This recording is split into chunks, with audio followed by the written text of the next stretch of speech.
최순실 국정농단 사건을 파헤칠 특별검사가 임명되면서 특검보 인선 작업 등 수사 준비에 들어갔습니다. 네, 특검이 15개 분야에 걸쳐 방대한 수사를 벌일 예정인 가운데 대통령의 혐의를 밝힐 수 있을지 관심입니다. 네, 현장에 나가는 YTN 중계차 연결합니다. 김주영 기자.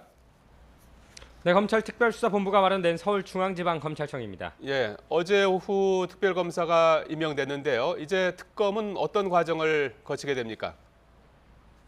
네, 청와대가 어제 박영수 전 서울고검장을 특별검사로 임명하면서 특검 체제가 출범했습니다. 특검은 특검보 4명 등 최대 108명의 인원 구성을 시작으로 20일 동안 준비 기간을 거칠 예정입니다. 수사를 실질적으로 이끌어갈 특검보의 경우에는 경력 7년 이상의 변호사나 판사, 검사 출신이 맡게 됩니다. 일단 박 특검이 후보 8명을 골라 대통령에게 요청하면 대통령이 그 가운데 4명을 임명할 예정입니다. 이후 직접 수사를 하게 될 파견 검사와 수사관 등 역시 충원하게 될 텐데요. 법무부 대검과의 협의를 거치겠지만 전례를 볼 때 기존 수사를 진행해왔던 특별수사본부 인력이 다수 포함될 것으로 예상되고 있습니다.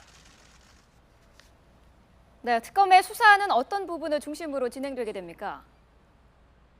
네, 인적 구성이 마무리된 뒤에부터 본격적인 수사가 시작되게 됩니다.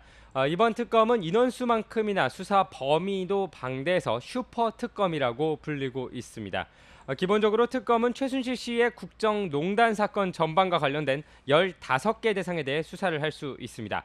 하지만 수사 과정에서 인지된, 다시 말해서 파악하게 된 관련 사건을 모두 수사할 수 있게 규정했기 때문에 수사 범위에는 사실상 특별한 제한이 없다고도 볼 수 있습니다. 이런 가운데 가장 관심이 가는 것은 박근혜 대통령에 대한 조사 부분입니다.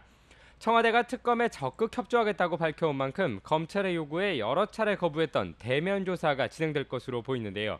이 과정에서 기존 혐의는 물론 여전히 의혹으로 가득한 세월호 7시간의 비밀이 드러날지 또 대통령의 뇌물 혐의가 확인될지 등에도 관심이 쏠리고 있습니다. 지금까지 서울중앙지방검찰청에서 YTN 김주영입니다.